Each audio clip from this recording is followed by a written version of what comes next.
If you could restructure DC, because I know you don't like DC, if you could restructure, like for example, with Vivek, I said I don't think lobbying should even be a thing. 100th first thing I was going to say. Okay, like to me that's bribery at a whole different level. And all of our politicians have been bribed. They all have been bribed, one way or the other. So that's the first thing that would go. What else would you change? Like, what if term limits go with that? Permits? Term limits. Because the promise is the issue is if you can just be in DC forever, right? Then you want to figure out how to enrich DC. This is your job now, right? How do I make my company, so to speak, more successful? Which is why you accept the lobbyists' bribes, because it's a lot of money coming from Big Pharma. It's a lot of money being offered to you from the military-industrial complex. That's what happened to Nikki Haley. She was in debt, right? And then suddenly she recognized that she could make a lot of money if she just promoted the military-industrial complex. We have to go to war all the time. War, war, war, war. You see Lindsey Graham, he's a total nut job.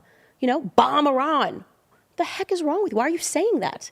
Do you think you're representing the interests of the American people? Yeah. But what if you had term limits and you had to go back and be the American people? What if it's your children? Yeah. What if you were only here for 4 years and then for the rest of the time you got to be like us? Well, then suddenly bomb Iran and let's go to war doesn't really serve you. So the term limits should be established.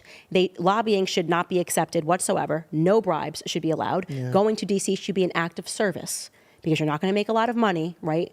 But you want to change your country. You actually want to make it a better country.